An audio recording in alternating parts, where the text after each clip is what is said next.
देवी सर्वभूतेषु शक्तिरूपेण संस्थिता नमस्तस्यै नमस्तस्यै नमस्तस्यै नमो नमः। जय माता दी। आज है नवरात्रि का छठा दिन। इन दिनों माँ दुर्गा के कात्यायनी स्वरूप की पूजा की जाती है। देवी कात्यायनी का तेज सहस्त्र सूर्यों को भी परास्त कर सकता है। उनकी 18 भुजाएं हैं जिनमें माँ विभिन्न प्रकार के अस्त्र शस्त्र धारण करती है। लेकिन उनका उद्भव आखिर किस उद्देश्य से हुआ था, तो चलिए आज की चैत्र नवरात्रि के उपलक्ष्य में सुनते हैं माँ कात्यायनी की पौराणिक कथा।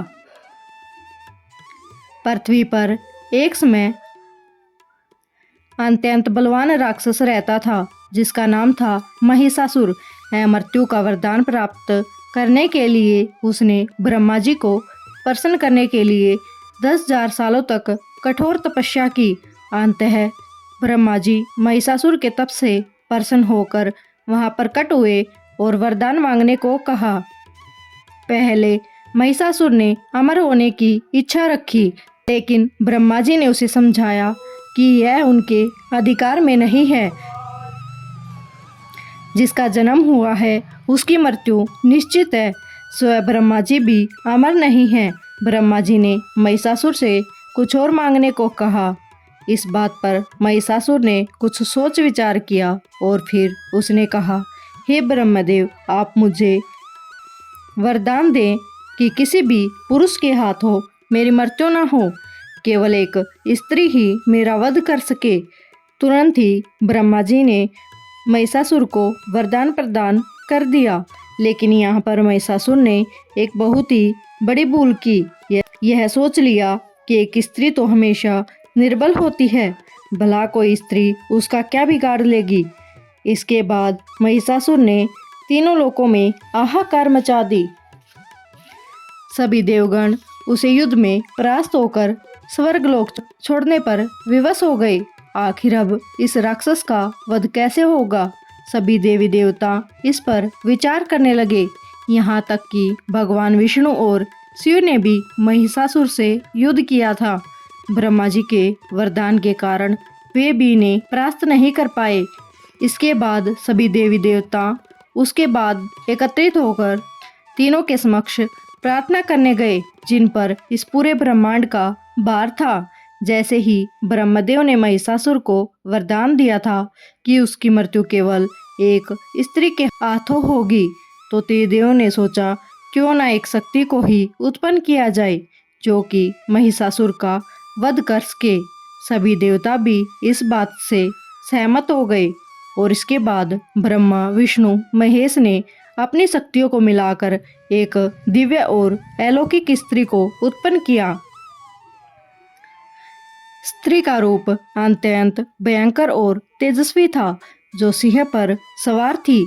सभी देवता ने इस दिव्य स्त्री को अमोघ आशीर्वाद प्रदान किए और इस स्त्री का नाम था देवी कात्यायनी। युद्ध में जाने से पूर्व माता ने दिव्य अस्त्र शस्त्र प्रदान किए। भगवान शिव ने उसे अपना त्रिशूल दिया, तो वहीं भगवान विष्णु ने सुदर्शन चक्र प्रदान किया। ब्रह्मदेव ने उन्हें एक जल पात्र और माला प्रदान की। वरुण देव ने उन्हें एक शंख दिया। देवराज इंद्र ने उन्हें एक वज्र प्रदान किया और वायुदेव ने उन्हें दिव्य धनुष, अग्निदेव ने उन्हें एक अग्निबाण प्रदान किया और सूर्यदेव ने एक तरकस, माता कात्यायनी ने एक कुबेर से एक विशाल गदा प्राप्त की और यमराज से दिव्य तलवार और ढाल विश्वकर्मा ने उन्हें युद्ध में प्रयोग करने के लिए एक कुल्हाड़ी दी। और इस प्रकार देवताओं के आशीर्वाद से संपन्न होकर माता कात्यायनी ने महिषासुर को युद्ध के लिए चुनौती दी। दोनों के बीच एक भीषण युद्ध हुआ जो कई दिनों तक चलता रहा और अंत में माँ कात्यायनी ने महिषासुर का सिर धड़ से अलग कर दिया और देवताओं को इसके आतंक से मुक्त करके मुक्ति प्रदान की।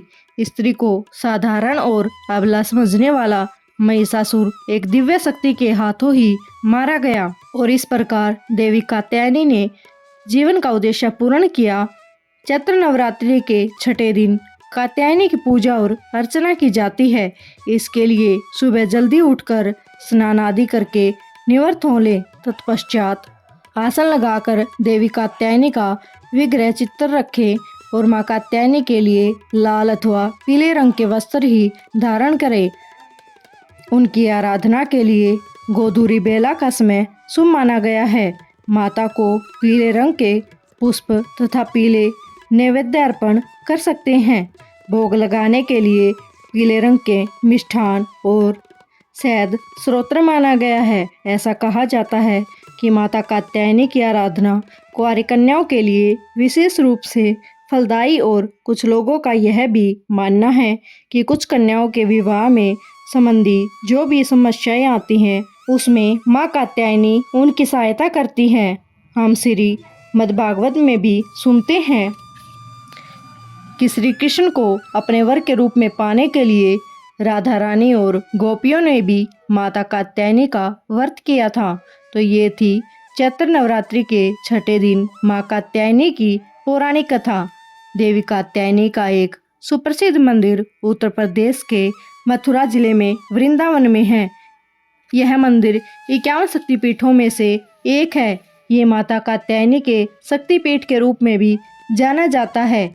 यहाँ अस्थि के केस गिरे थे।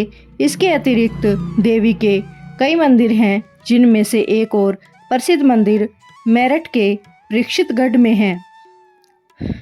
ऐसी मान्यता है कि यहाँ पर राजा नैन सिंह शासन करते थे और देवी कात्यायनी ने उन्हें दर्शन देकर उनके विग्रह प्राप्त करने का आदेश दिया था। माता के आदेश के अनुसार खुदाई करने पर राजा नैन सिंह को देवी कात्यायनी का विग्रह प्राप्त हुआ था और उन्हें उसी स्थान पर भव्य मंदिर का निर्माण करवाया था। माना जाता है कि नवरात्रि के छठे दिन में मंदिर में दर्शन मात्र से ही श्रद्धालुओं की मनोकामनाएं पूर्ण हो जाती हैं। तो ये कथा आपको कैसी लगी कमेंट में ज़रूर बताएं और पहली बार हमारे चैनल पर आए हैं तो सब्सक्राइब करना न भूलें।